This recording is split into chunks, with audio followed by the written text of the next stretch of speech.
Hello friend, welcome to my YouTube channel. तो आज की इस वीडियो में मीट करने वाले हैं रोनित मित्रा से, जिनका सिलेक्शन हो चुका है मैक्सिको स्विगी वॉइस प्रोसेस के लिए, जो कि परमानेंटली वर्क फ्रॉम होम है। तो आपका बहुत बहुत स्वागत है हमारी यूट्यूब चैनल में। अपना कीमती समय हमारे यूट्यूब ऑडियंस को दिया, इसके लिए बहुत बहुत धन्यवाद रोनित जी। थोड़ा सा इंट्रोडक्शन दीजिए अपने बारे में हमारे ऑडियंस को। जी, मेरा नाम रोनित मित्रा है। जी। मैं पटना बिहार का रहने वाला हूँ। ओके। मैंने मैक्सिकस में स्विगी प्रोसेस के लिए अप्लाई किया था, आप ही के चैनल के थ्रू। वेरी गुड, बहुत अच्छा। सो आप ये बताइए कि ये आपकी फर्स्ट जॉब है या फिर अभी इससे भी पहले जॉब कर चुके हैं? नहीं, इससे पहले मैं एक जॉब करता था कंप्यूटर ऑपरेटर के तौर पर। कंप्यूटर ऑपरेटर के तौर हाँ, पे, अच्छा अच्छा। उसके बाद मैंने स्विच किया है इसमें। अच्छा अच्छा, मतलब ये सेकंड जॉब है आपकी, राइट? हाँ जी। जी जी।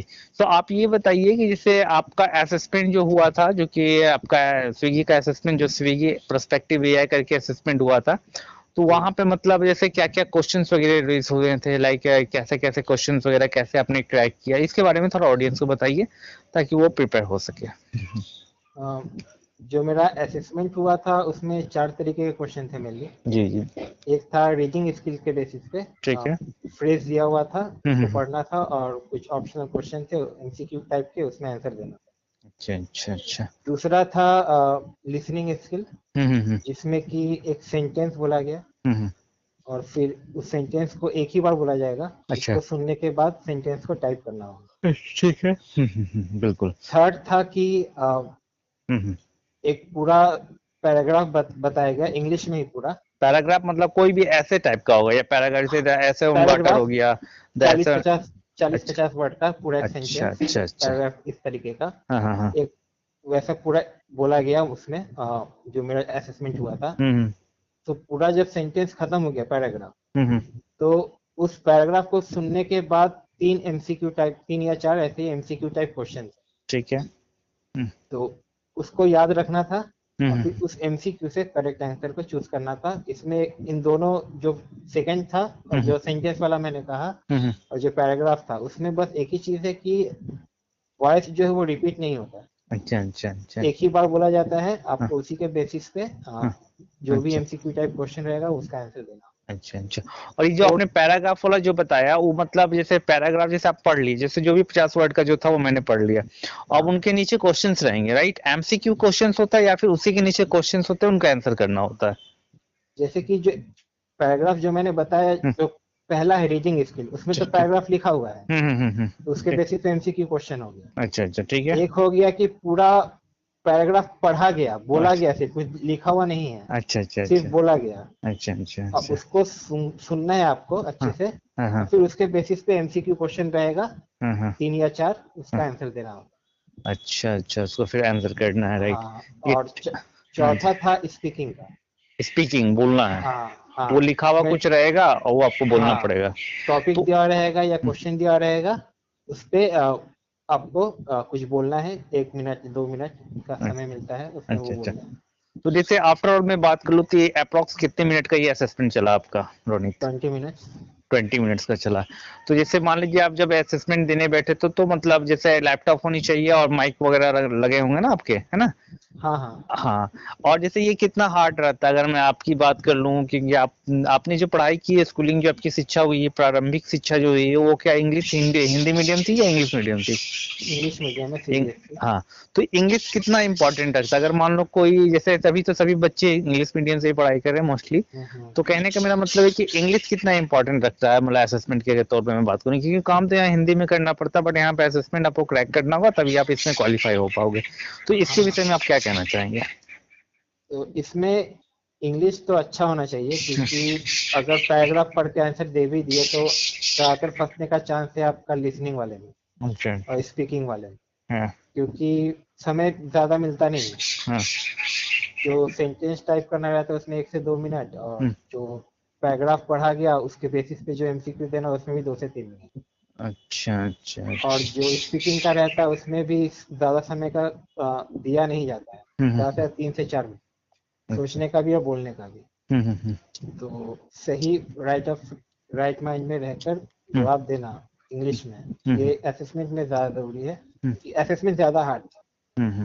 इससे, मतलब जो इंटरव्यू असेसमेंट लिया गया। हार्ड रहता है, ये कहना चाह रहे हैं हाँ, आप? असेसमेंट ज़्यादा हार्ड है, अच्छा। नॉर्मल जो हम लोग का ओपीएस हुआ था उससे। अच्छा अच्छा। तो मतलब जैसे बच्चे अगर तैयारी कर रहे हैं, मान लो कि जो कम एज के हैं, लाइक 18 ईयर्स ओल्ड है, 20 ईयर्स ओल्ड है, जो कि जस्ट टीनेजर एज पे हैं और वो अपना कैरियर बनाना चाहते हैं या फिर किसी गवर्नमेंट जॉब की प्रिपरेशन कर रहे हैं या फिर किसी हायर डिग्री की प्रिपरेशन कर रहे हैं और वो फुल टाइम जॉब करना चाहते हैं या फिर पार्ट टाइम जॉब करना चाहते हैं, तो उनके लिए ये मतलब कितना बेनिफिट रहेगा, क्योंकि जो भी सैलरी आपको दे दी जा रही है कंपनी में, तो वो मतलब एज अ फ्रेशर के तौर पे कितना सही साबित रहेगा आपके अकॉर्डिंग? जो स्टार्टिंग फेज में है, जैसे कोई पढ़ाई कर रहे हैं, हम्म। तो उसके उनके लिए तो ठीक है, बेस्ट जॉब है। बेस्ट है, वही मैं बोल रहा हूँ, क्योंकि हाँ एज टीनेजर एज में क्या होता है, अगर उनको 12 से 20 हजार के बीच के अंदर भी कोई भी सैलरी मिलती है तो दे कैन एडजस्ट, वो एडजस्ट कर सकते हैं, चलो कोई इश्यूज नहीं रहेगा, क्योंकि वो पेरेंट्स पे हाँ डिपेंड करते हैं, तो उनके लिए कोई इश्यूज नहीं है। बट मान लो कि जैसे मान लो जी जो बच्चे अभी हैं जो कि जस्ट अभी ग्रेजुएट किए हैं, 12 पास आउट किए हैं, तो उनका एक माइंड सेट होता है कि कैसे इंटरव्यू देनी है, क्योंकि उनके पास किसी भी तरह कोई एक्सपीरियंस नहीं होता है। जैसे अभी आप पहली बार जॉब कर रहे हो तो आपको भी कोई चीज का एक्सपीरियंस नहीं होगा, क्योंकि आपका वर्क फ्रॉम होम पहला जॉब होगा, लाइक हम्म। सारे लोग गूगल मीट पे होंगे, आपका ट्रेनर आपको गाइड करेगा, इसके बाद आपकी जब सर्टिफिकेशन होगी तो आप आपके टीएल को हैंड ओवर हो जाओगे सारे बैच, फिर आपको टीएल गाइड करेगा। तो ये सब थोड़ा सा चीज मतलब थोड़ा सा नया नया लगता होगा, राइट? हाँ हाँ। है ना?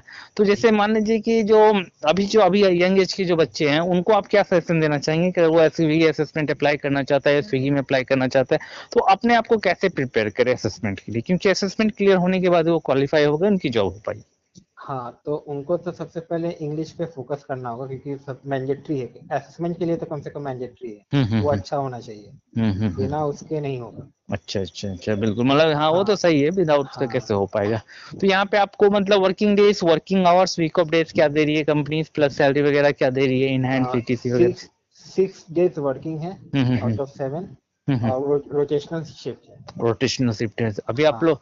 अच्छा, मतलब कोई भी शिफ्ट में भी आपको कंपनी काम करना पड़ सकता है, मतलब कंपनीज के अकॉर्डिंग, राइट? हाँ हाँ, 24/7 ही कहा गया। 24/7 रहता है, हाँ ठीक है।